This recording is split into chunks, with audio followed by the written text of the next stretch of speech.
स्वागत आहे मित्रांनो तुमच्या नवीन ब्लॉगमध्ये.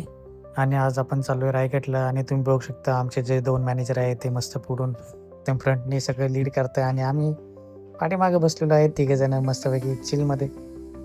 आणि विषय असा होता, मी तर सेकंड शिफ्टला होतो, त्यामुळे मी 3 वाजता पहाटे घरी आलो आणि झोपलोच नाही. डायरेक्ट 7 वाजता आम्ही परत निघालो. त्यामुळे मी जरा असा सुकलेला दिसत असेल तुम्हाला, पण असो आता.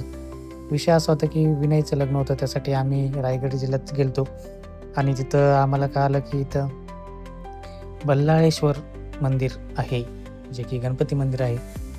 तर तिथं आम्ही जायचं ठरवलं आणि आल्यानंतर तुम्ही बघू शकता इथं नकाशा दिसला आणि तुम्ही हा व्ह्यू बघू शकता, किती मस्त व्ह्यू आहे. आणि त्याच्यानंतर इथं आम्हाला दिसला संकेत.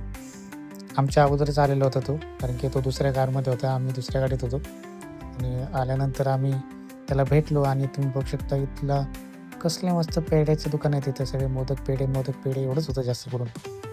आणि त्याच्यानंतर आम्ही आता इथं मंदिरात एंट्री केली, तर इथं पहिले धोंडीविनायक गणपती मंदिर होतं, जे की मला वाटलं की पहिले हेच मंदिर आहे. म्हणजे इथं मग आम्ही पाय पडलो आणि त्याच्यानंतर आम्ही शेवटी बल्लाळेश्वर गणपती मंदिर इथं आलो, कारण की त्याच्यानंतरच ते हे होतं लगेच. आणि तुम्ही बघू शकता हे मंदिर किती सुंदर आहे. आणि नंतर आता आम्ही आतमध्ये एंट्री करायला लागलो. तर आतमध्ये आल्यानंतर विषय असा होता की आतमध्ये फोटोग्राफी आणि व्हिडिओग्राफीसाठी परमिशन नव्हती, जे की तुम्ही बघू शकता. तर मग मी काय केलं, दर्शन घेतल्यानंतर मंदिराच्या बाहेर आलो आणि मंदिराच्या बाहेरून जेवढा व्ह्यू घेता आला तेवढं घेतला. त्यामुळे ते एवढं काही क्लिअर दिसलं नाही. तर तुम्ही बघू शकता 10च्या आसपास आम्ही इथं आलेलो होतो आणि इथं लिहिलेलं होतं की फोटो काढण्यास सक्त मनाई आहे. तर असो, तर अतिशय सुंदर असं हे मंदिर होतं आणि तुम्ही बघू शकता भरपूर लोक इथं म्हणजे भक्त होते.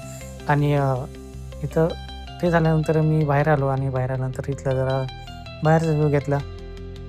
तुम्ही बघू शकता आणि बाहेरून पण बघा सीन किती भारी आलं. आणि मस्तपैकी हे सगळं झाल्यानंतर आता आम्ही परत निघालो.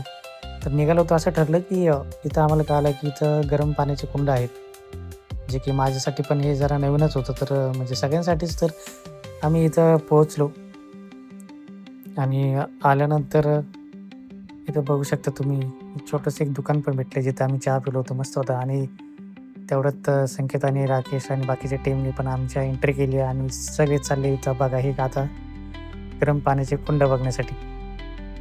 आणि विषय असा होता इथं प्रत्येकाने एकदा ते गरम पाणी फील करून बघितलं तर चांगलंच गरम पाणी होतं ते. आणि माझ्या डोक्यात एकच होतं की अंघोळ करायला किती भारी, नुसतं बादली घ्यायची, अर्धी टाकायची, अर्धं पाणी गरम घ्यायचं, अर्धं गार घ्यायचं, झालं विषय. कुठं ते तापत बसतं चहायला, डोक्याला टेन्शन नाही.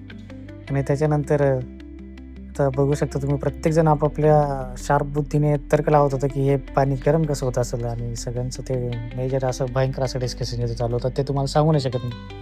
आणि इथं लगेच एक मंदिर पण होतं आणि इथं आतमध्ये पण ते एक तिथं पण आतमध्ये तेच होतं. तर असं करत करत आम्ही हा व्हिडिओ संपवला. तर तुम्ही असंच नवीन नवीन व्हिडिओ बघत राहा माझे. तर तोपर्यंत बाय बाय. पुन्हा भेटू नवीन ब्लॉगमध्ये.